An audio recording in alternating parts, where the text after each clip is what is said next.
So my name is Jim Tincher. I am the founder and CEO at Heart of the Customer, as well as the author of the book, Do B2B Better, Driving Growth Through Game-Changing Customer Experience. And again, very excited to talk about this critical topic about stakeholder management. Shawn? Shawn Phillips, Head of Growth and Development here at Heart of the Customer. And I'm here because I'm certified change management through ProSci and the ADKAR model. It's so important. The first thing that you need to do with the project is change management. And the first thing in change management, stakeholder mapping. So that's what we're going to do here today. Excellent. All right. Well, so we'll focus here, first of all, reviewing that the challenges in current state in managing your stakeholders. Also, then we'll walk through the ADKAR model from ProSci to understand more about that and how to use that in your stakeholder management, and then talk about how to implement stakeholder management in your organization. Now, this is some good information, but if you want even more, well, we have a white paper on the topic. Written along with Gene Foshing. Shawn and I put together this white paper that will include all the topics we have today, as well as go in deeper. And so be sure to download that. We'll also have that in the chat, that link, as well as there'll be another slide again letting you download it. But if you want to go ahead and download it, you can start now. Now, as we get into this, if you have questions, please use the Q&A feature of Zoom, not the chat, but the Q&A feature. We'll be queuing those up, and we'll have those ready to go at the end of the session today. As you can see in the Zoom, in the chat, we do have that, that link to the white paper as well. All right. Well, so here's what we know from the research. We as a tribe are not so good at engaging the entire organization.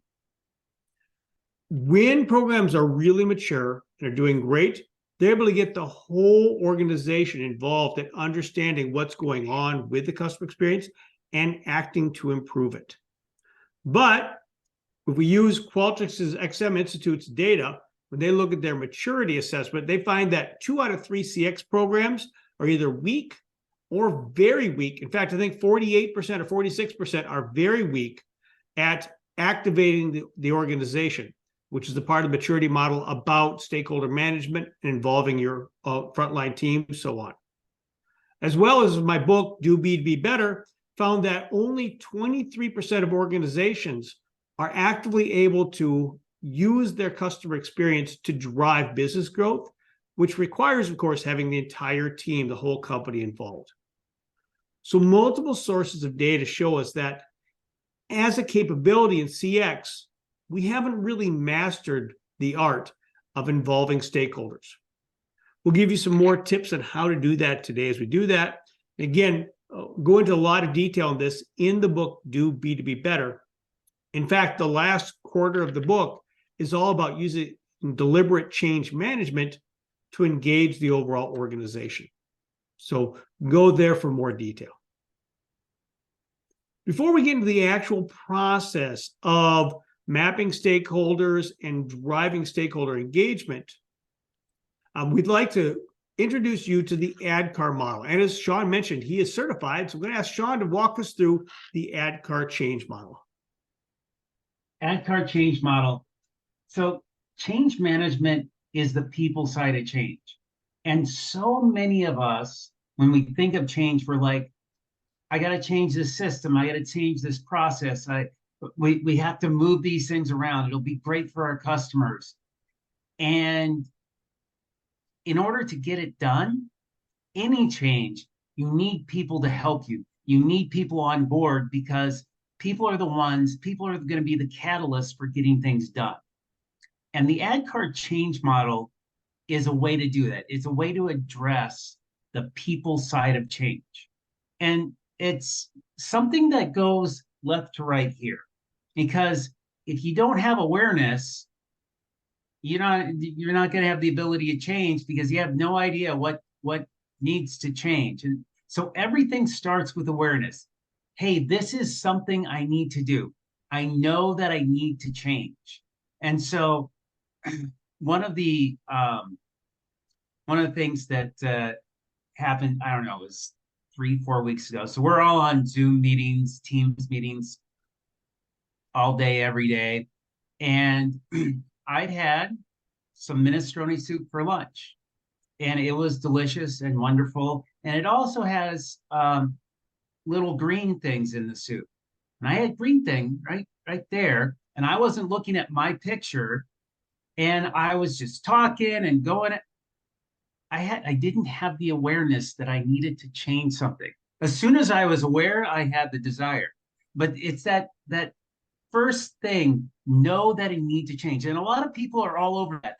Listen, everybody, we need to change. This is what's going on. And that's great. But just because people know doesn't mean they want to make the change. And that's where the desire comes in. You have to be able to convince people that this is something that's important. Yes, that's the awareness, but this is why it's important to you. This is why it will make a difference in your life, in your situation, in your work environment. This is why you should want to change. And the magic sometimes is figuring out exactly what it is they care about. What are the numbers they care about? Who are the people they care about? What customer segment are they more passionate about? What product line are they more passionate about? And couch your change in that light so that you can build that desire. And then next is knowledge. So I know I'm excited about, I really want to change. Now you help them with what to change. What are the things that you need to change to make this happen? And quite frankly, we're normally pretty good at this. We create training programs. We tell people what to do. This is sometimes the strongest part of our change management. And then the ability to change. Now, for most of our projects and programs that we're trying to do, giving people the ability to change is pretty easy. Now, in my golf game, my knowledge and my ability, I'm just never going to get there. No matter how much reinforcement, I'm still going to slice. I'm still going to hit the ground. I have the knowledge, but the ability is just not there for me. For most of the things that we do, we can help people have the ability. But as important as ADKA are, the R is important. It is the thing that you keep reminding people, this is why you want to do it. This is what we're going to do. This is how we're going to do it. You keep back and reinforce so that people keep that change and the reason for the change in their mind. This is great in theory. People love it. But here's what we've seen. Next slide. People do the AKA model. Hey, this is what needs to change. Let's do it. Please sign up for training. Here is 14 hours of training you have to do over the next day and a half, or whatever time frame is. Here's the training. We'll show you how to do it. But you skip the desire. And how many of you have been asked to do training programs that you had no desire to take said training program? Anybody want to raise their hand? Yeah. So that's the thing with the desire. If you skip the D and you just go on to the knowledge, people may come to your class, but they will be doing 8 other things while the video plays. I happen to be live with a middle school teacher, and just before school starts every year, she has 37 hours of mandatory video training she has to go through. And she plays them and she answers the question, but she pays no attention because she's heard them 87 times. But that's what happened when you don't build that desire to actually want to learn. And the final thing is that reinforcement. So people forget about, there's so many things that are coming down the pipe in your organization, so many different changes, so many strategic priorities that you'll start this. And even if you have people excited about it, if you don't come back and reinforce the change, people are going to forget about it, go on to the next thing, and you'll be stuck. And you'll be back to what we were looking at when Jim was introducing things, where you're just not getting things done because you're not bringing people along and keeping them along. One of the ways to do that, next slide, is what we call stakeholder mapping. It's a way to start to figure out what you need, who needs to be aware, and how we can create their desire. You want to go over this, Jim? You bet. And so this is the process first of understanding where you have support or not in the organization. And so we have a 4-step process here, which start by, just like we do in journey mapping, just like we do in everything, let's start with your hypotheses. Then we'll come back to the other steps here. But let's begin this by understanding a little bit more about your hypothesis, as well as these different components of the stakeholder map. So we'll start with supporters. Now, as you can see, the overall map goes from levels of influence, low to high, and levels of support, low to high. And you can see on the top left, which is that there's strong support, but no influence. Supporters. Now, supporters matter. You want them because they're your eyes and your ears out there. They can tell you what's happening. They can help you implement. They won't move the organization, but they're incredibly powerful at helping you stay abreast of what's happening in the organization, being your eyes and ears, as well as perhaps your hands to implement changes. And these are pretty common. This is probably the second highest population in your organization. The ones we love are the champions. These are powerful, influential people who support what you're doing with customer experience.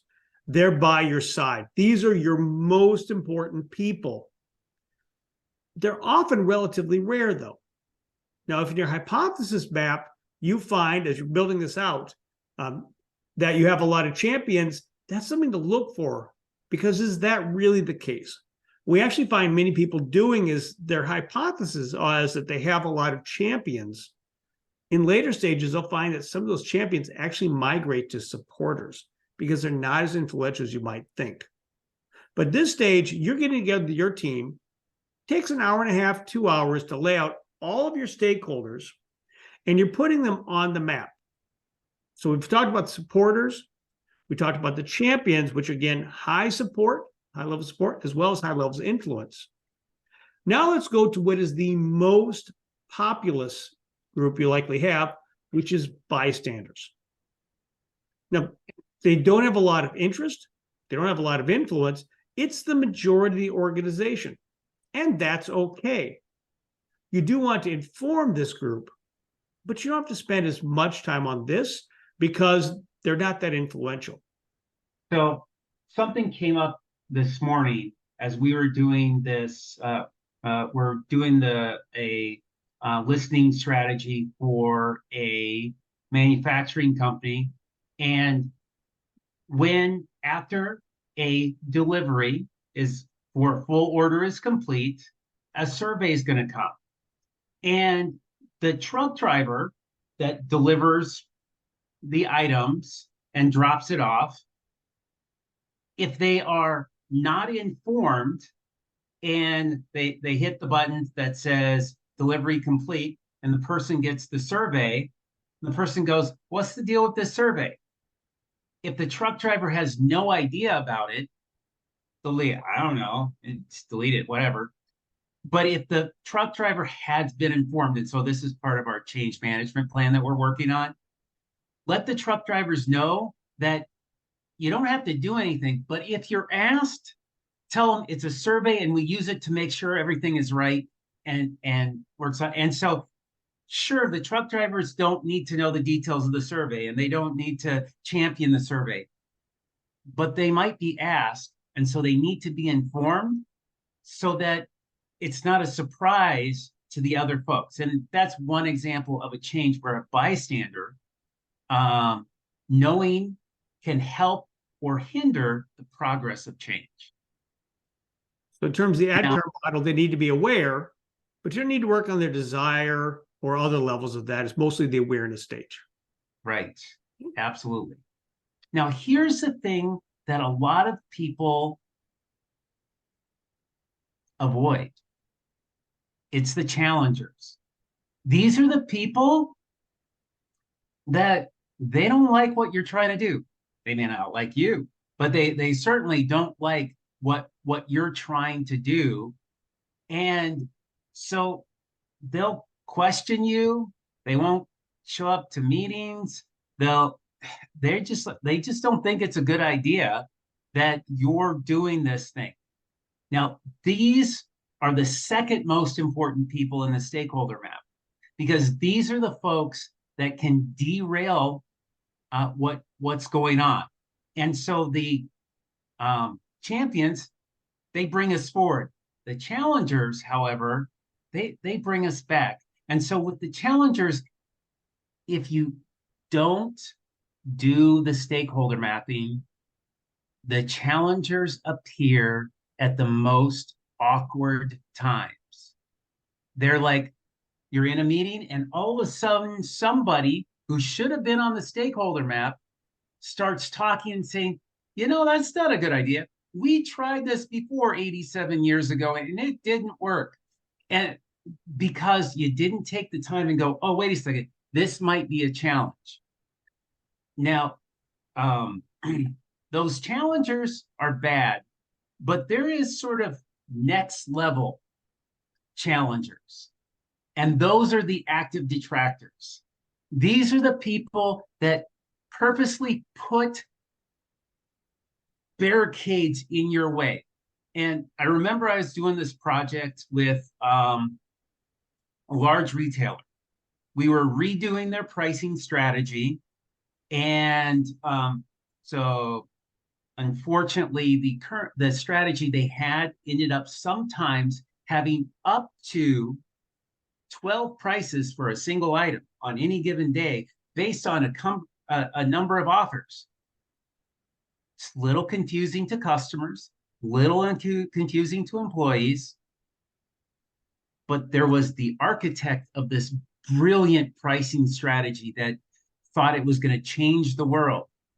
That person didn't like it when we came in and were like, hey, we need to simplify the pricing strategy, make it more streamlined, make it so that when a customer comes in, they know what price they're going to get, because that will cause them to buy and have confidence to purchase other things as well. Made sense, but this person is having none of it. The people on their team, they purposely scheduled all team meetings over our planning meetings. They purposely would assign them other work so that they couldn't hit the deadlines needed for our project. It was insane. They're also like, hey, you have to click four times and we only had to click 3 times in the old system.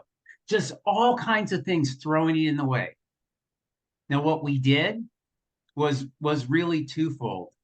One, we got people around them. We had champions that they respected in other areas of the business. The people that were in transportation, the people that were in retail operations that they worked with every day, that were excited about this change, especially the retail ops people. They're like, this pricing's crazy.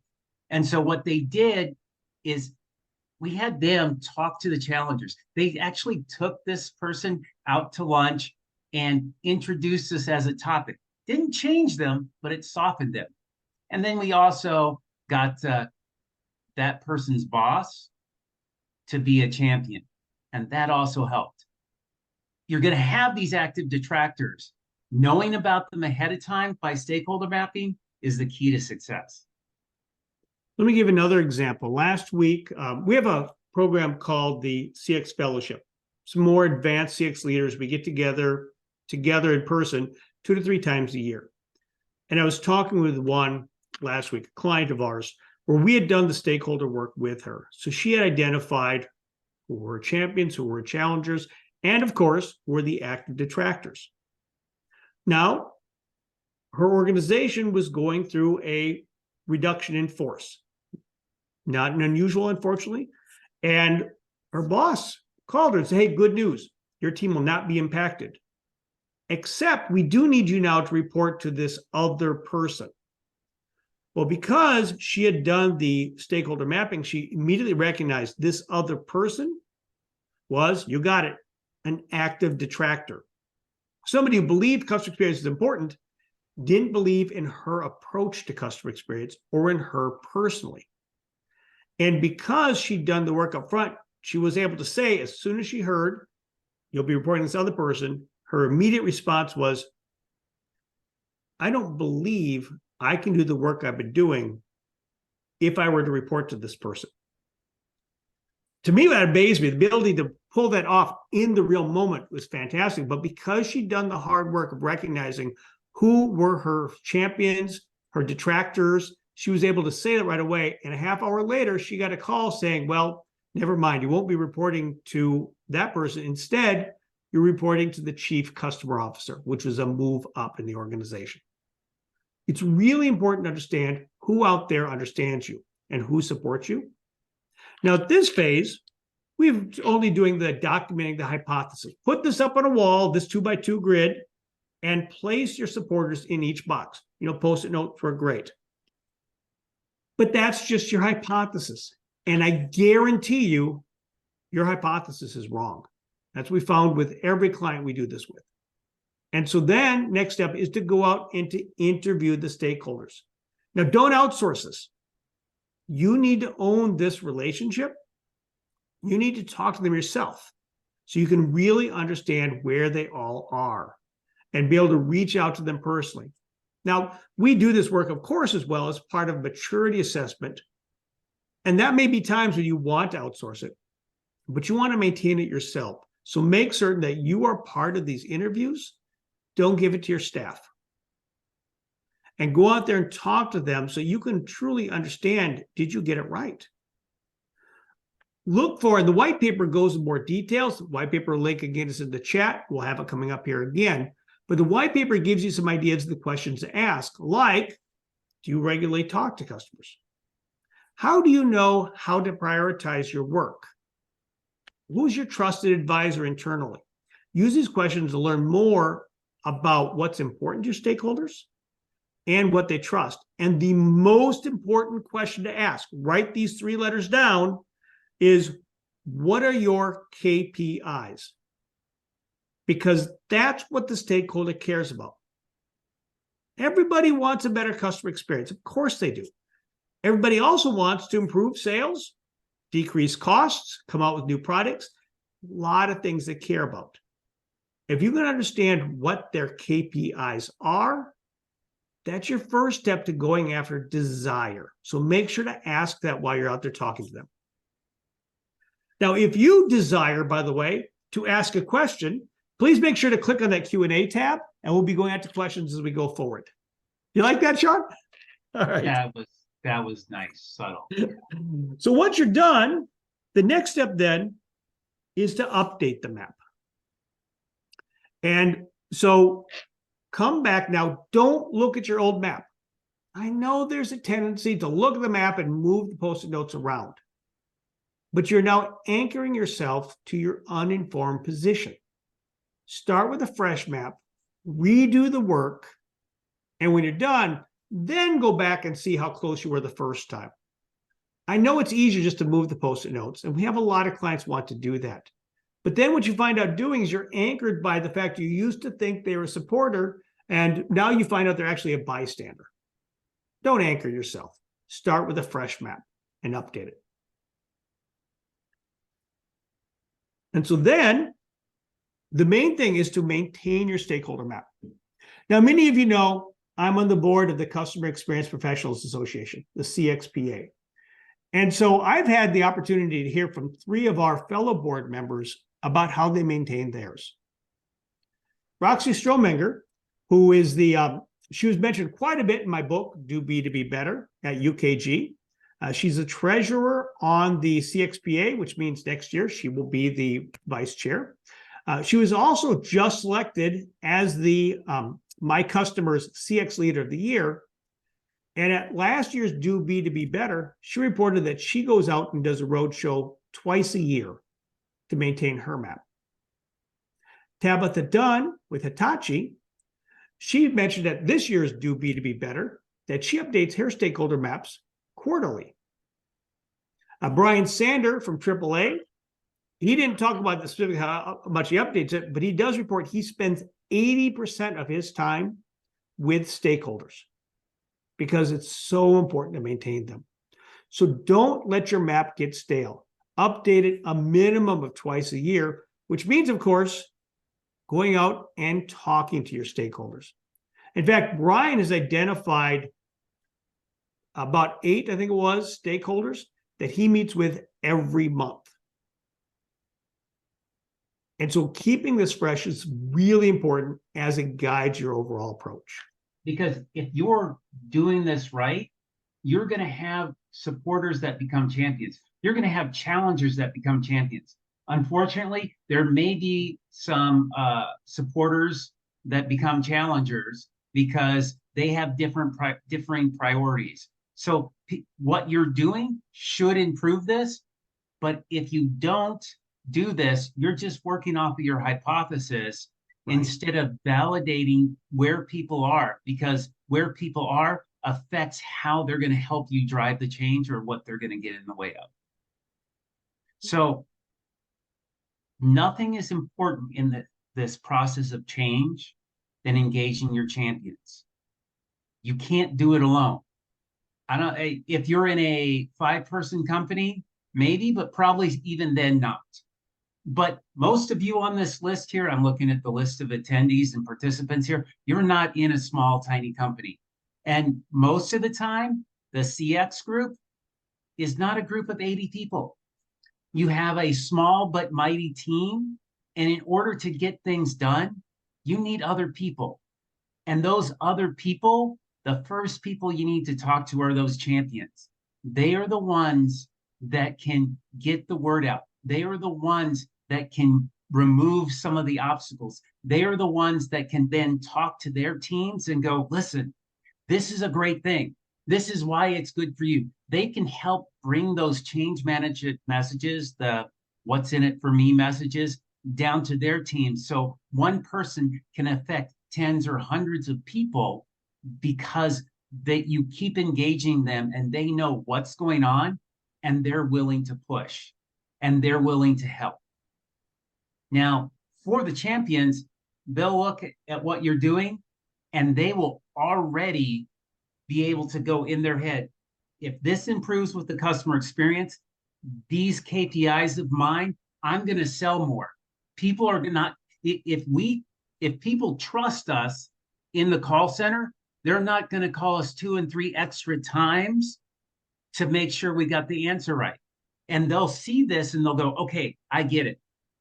But for those other folks, specifically the challengers, finding those KPIs that matter to them, that matter most to them, and making sure that as you're doing your work, you're saying, this is updating this, this is updating this. So people know that when you're talking to them, you're talking to them in the same language that matters to them. And I did this interview, I don't know, 2 years ago when we were interviewing, we did interviews with over 200 CX leaders. We talked to a guy named Dave Seaton, and he was an executive over at InThrive, and he's trying to drive change. And I was like, so what KPIs do you use? And he's like, whatever they care about, whatever they're already using, that's the one I use because that will get their interest and that's what will bring them along. And so find out those KPIs. And so when you put your people in the champion, supporter, challenger, bystander box, right underneath each one of them, say, this is the KPI I want to hit. So it's name, area, KPI. That is the focus for you to be able to drive these people to help you with the change. Let's look at a specific example of how one CX leader used KPIs to convert a challenger to a champion. And that is Ricardo Porto of Dow. And this is him speaking at 2022 Do B2B Better. And this is not meant to be an advertisement for the conference, but if it works, we should be all there. But anyway, this is him talking last year. And he had a president of a division who was definitely a challenger. And this president asked him, what is the role of inventory in my business? And what does CX have to say about it? So imagine an equivalent question from you. What is the role of programming, I suppose, if you're a software company? Inventory for a manufacturer is one of the biggest items because customers want more inventory always. They want to be able to get whatever they want when they want it. But that has a pretty significant carrying cost in working capital. And so this organization had been cutting inventory. And so his challenge was to Ricardo is basically prove to me that cutting inventory matters to my business, not to customers, to my business. I don't know about you, but I'd be taken a bit aback by that request and take time to think about it. So what Ricardo did is he went with the data. And readers of Do B2B Better will know that the first and third sections are all about data because that's what great CX leaders do. That's what I learned in my interviews. I didn't expect that. As we started with, let's start with operational data and looking at the level of inventory and its associated ability to promise, or ATP. That's a metric that shows that if you call up and ask for 100 gallons of a solvent, whether we can say yes or no. He then found that when the ATP dropped below a certain threshold, it impacted a customer experience question, which is specifically confidence in Dow as a supplier. Now, notice he didn't go to NPS. He didn't go to, in their case, their CXI. He went to a specific question about their confidence. That's the second section of the book, Measuring Emotions. And what he found is that when the ATP dropped below a certain threshold, so did confidence. That's interesting. What happens when confidence drops? Well, then he went to a piece of behavioral data, which is then, in that case, when confidence drops, that specific customer who reported less confidence orders less often. And you could actually tie that in, then that sentiment data into behavioral data. And then it was relatively easy to tie the behavioral data into lower EBIT, earnings before interest and taxes, which is what this president cared about. By doing the hard work of bringing the data, by understanding the KPI that president cared about and the fact he was a challenger, and bringing together a really solid infrastructure, and we helped with that with the journey mapping, but he took it further by bringing the cost of data. He's able to show the chain of value how when you reduce inventory below a certain threshold, that ATP goes down with it, availability to promise. That then decreases confidence in Dow as a supplier, which leads to fewer future orders, which reduces EBIT in multiple future quarters. And so he's able to turn around this challenger into a strong proponent of his by understanding what the KPIs are and showing the linkage to it. So if you want to get a little bit better understanding where you are today, to me, one of the ways to start this whole thing is the maturity assessment. Shawn, tell us a little bit more about this. So the maturity assessment allows you to look at all the different areas around CX that help you drive change. Certainly change management is key to that. Having a CX strategy is key to that. Knowing where you're going to listen to folks, governance, all of these different pieces that help you understand, here's where I need to go. And so many of the folks that we work with are in their first 2 or 3 years of a CX project or a CX group. And they just were like, what do I need to do to make sure that I'm driving change, not this year, but 2 and 3 years in the future? And so we have some of our strategists that come in and say, these are the pieces of a CX program, and it helps you understand where you are and helps you build that muscle, build that discipline, so that maybe not year one, but maybe year three, you can be doing what Ricardo's doing or what Roxy does in their environments and really drive change and get the whole organization behind it. You might remember the stat from the beginning of the talk where 2/3 of CX programs are weak or very weak at activating the organization. That's some of the information you learn in the maturity assessment, is how do you stack up against other programs and where are your strengths and weaknesses? So as a CX leader, your most important job isn't reporting on your NPS or your CSAT, or even designing new experiences. These are important things. Making sure that I know, based on what the customers are saying, we need to do these things. The most important thing is that you find ways to create more loyal customers. You find ways for customers to buy more, cost less to serve, stay longer.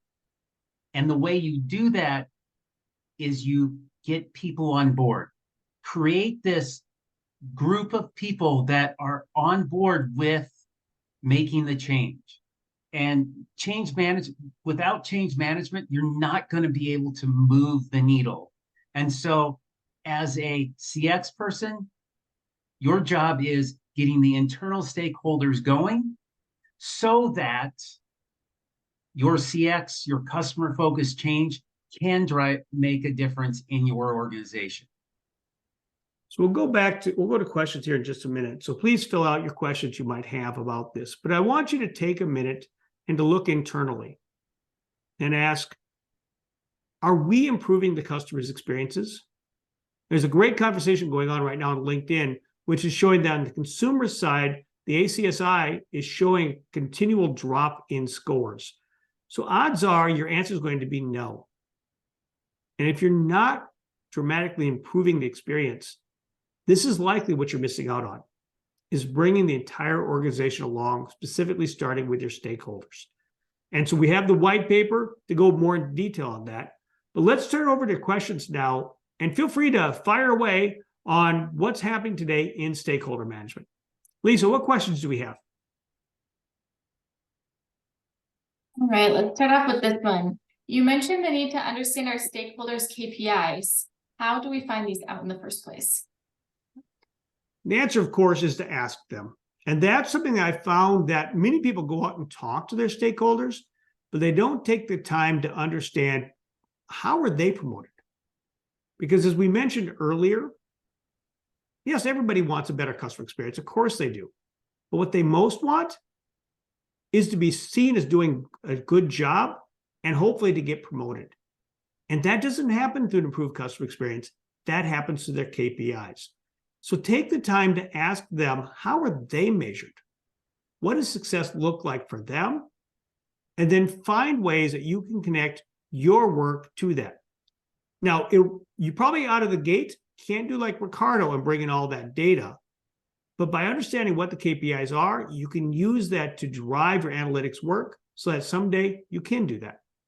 One of my favorite questions to get to this is, okay, imagine you're December 20th, 2024, and you're like, I'm taking the rest of the year off and nobody's going to care because it was an awesome year.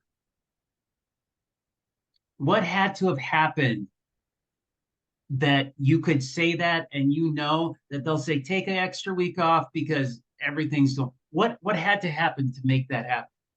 And that gets people's minds going, and they tell you, this is what has happened and this is how I would know.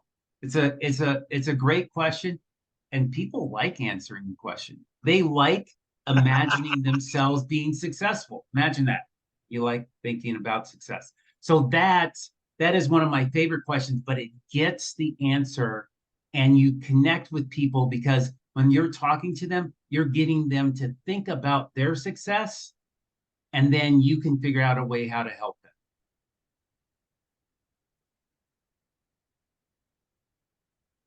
Right, Anything this next question, Jim, you were talking about using the data. And this question is, I don't have access to any data outside of my surveys. How can I connect to KPIs if I don't have that access? My guess is a lot of you are saying, oh yeah, that's my problem. We see that all the time. And yes, it would be great if we had access to all the data, but many of us don't. And there's a few answers here. First of all, is long-term, that's one area where your champions come in, because they want you to be successful. They are supporting of you. If you can help make them successful, they want that. So they're far more likely to give you the data.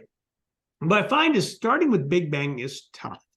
What I'll typically do is I'm talking to a stakeholder and I'll ask them, what makes you successful? For example, decreasing inventory levels. Or maybe it's increasing turn time, decreasing calls, whatever that is. But what I'll typically ask for is, can I get a one-time extract of the data? And then you bring that into your platform. We're fans of Qualtrics. I'm sure Medallia and InMoment can do this as well. I'm not as familiar with that. And analyze and say, okay, which of my survey questions actually connect to those outcomes? In the case of Ricardo, you heard that he found that order velocity was a key one off the order, and he found that confidence in Dallas' supplier was the best predictor of that score. One of our other clients, a financial services organization, they're B2B2C, what they care about is churn in the financial professionals. So we asked for a one-time extract of 3 years of data on orders, so we could find who churned by definition, somebody didn't order for a year. And we were able to find out which questions predicted, which questions asked in 2021 predicted 2022 churn. So yes, long-term, you want to get the data regularly so you can report on it, but it doesn't have to start there. Find out what data matters, ask for a one-time extract, and then bring that into your platform. And if you want to know how to do that, I'm no help, but Shawn could probably tell you. I'm good at moving data around. Yeah, that's not a problem. The other thing is that I really like to do is limit the scope. So when you say, hey, I'd like your data extract, people will be like, okay, how much, what? But if you say, I'd like just these 2 numbers, or ask this person for 2 numbers, this person for 2, this person for 2, then you get your 6.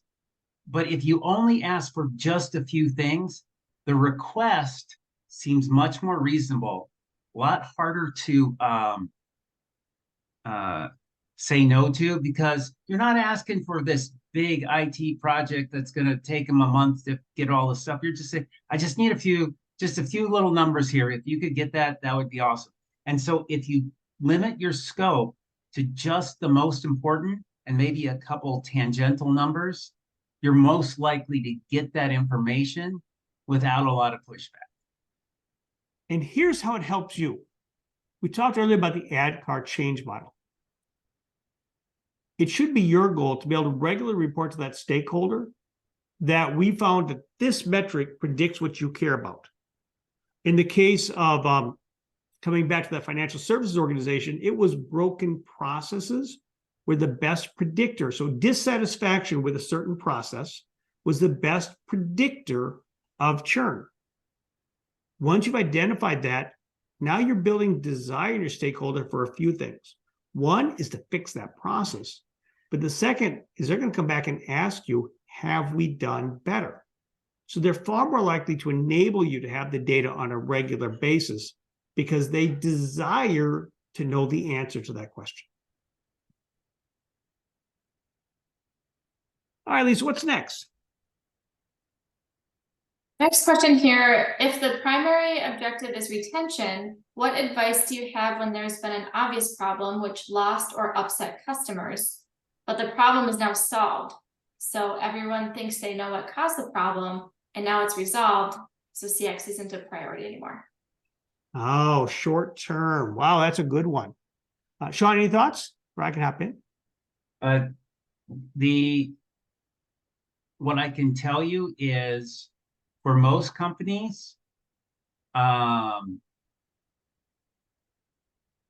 it's not enough to just fix a problem and then go, oh, there are no more problems with our business.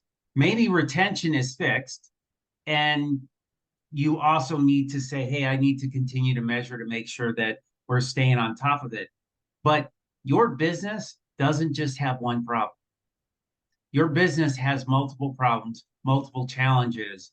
And so for you to say, okay, we at CX are going to continue to monitor. We'll talk to customers to make sure that we are not backsliding, if you will. But what else can we help with? Because CX is not touchy-feely. CX is about fixing a business problem. So what's the next business problem that you can apply CX to? Typically, we find that CX is the early warning indicator before retention kicks in. And that's the key part, is to keep monitoring it. In fact, what we find is a chain where typically operations impact sentiment, emotions, experiential data, which impacts behaviors, which impacts financial outcomes. And so by establishing yourself, first of all, you were able to understand the causes of churn and fix it. The next step is establish yourself as the early warning part of the organization. By looking at sentiment and ideally behavioral data, you can identify issues as they come up before they result in churn. Closed loop is a great example of that. If you're having challenges like Ricardo, where inventory is being dropped, when you can monitor that and see in his case that confidence in Dow drops, now you can be the early warning saying, hey, our client's confidence has dropped.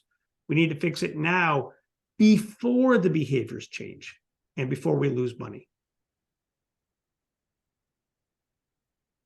So do we have any other questions, Lisa? Let's do one more question here. All right. I haven't done any interviews, but I feel like I may not have any champions. What do you recommend? That case, that's clearly that's a concern. Now, obviously, we're going to begin by doing interviews, but my guess is if you're feeling that way, you probably don't have the confidence to go out and do interviews. If that's the case, you need to go up through leadership. You need their active help, because we need to find out who could be converted. So first of all, you might be wrong. That's the first thing. We've all had days where we feel like there's nobody in the organization supporting us. That's one of the challenges of our role in CX. So hopefully you're wrong. That's the first possibility. But if you're not wrong, well, then that's when you need to actively engage leadership to how do we turn it around. If you don't have access to the leadership to talk to them, then use your boss, your leaders to get out there and talk to them. But you absolutely have to do the interviews. Just like we always get frustrated when our stakeholders say, I don't need a survey. I know what customers think. We won't accept that. Well, don't accept not doing the surveys. Let's find out where they really are. And if you're right, well, then we need to involve the leadership to resolve the issue. We do have one more question if we can have a few more minutes here. How important is understanding customers' emotions? We're not tracking that today with our CX listening posts. If it's important, how do we do it? Oh, Greg, that's a whole webinar right there. Go ahead, Jim. Well, you know I was going to go whether you let me or not. It is so critical because emotions are the best predictors of our behaviors. And that's exactly what Dow found. UKG as well has found that confidence is their emotion, and that's the best predictor of high cost to serve as well as retention. And so incredibly important. The whole process is longer than I can get to, well, longer than Lisa will let me go into in this webinar. But it is really, first of all, identify who's having a good experience and a bad one. Not through surveys, through behavioral data. Who's ordering more, who's ordering multiple product lines versus who has high cost to serve. Then do qualitative research to understand what emotions are prevalent. Ask a survey then to document that and to tie in. If you identify these customers have a good experience, these have a bad ones, what emotions do these feel that is different from these? Not what's most prevalent. What emotions are very common to this group that are not at all common for this group? And that is your emotional North Star.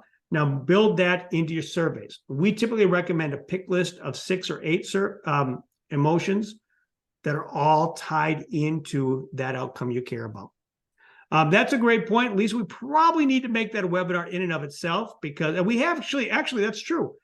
If you go back to our archive, we have one with Roxy, I believe, and one with Nancy Flowers, formerly of Haggerty, walking through how they measure emotions. Well, thank you all for showing up and listening to this. For you to get something done, job one is to start with change management. Make sure that you are focused on the people side of change. But the first thing that you need to do with change management is your stakeholder map. Figure out who's going to be there for you, who's going to be in the way, and make sure you know who you need to inform so that the whole organization will be behind you and get you to where you need to go. If you have questions on this, please feel free to reach out to us. We'd love to talk to you more. You can find us on LinkedIn or info@heartofthecustomer.com or Jim or Shawn at heartofthecustomer.com. We'd love to talk further. Have an awesome day.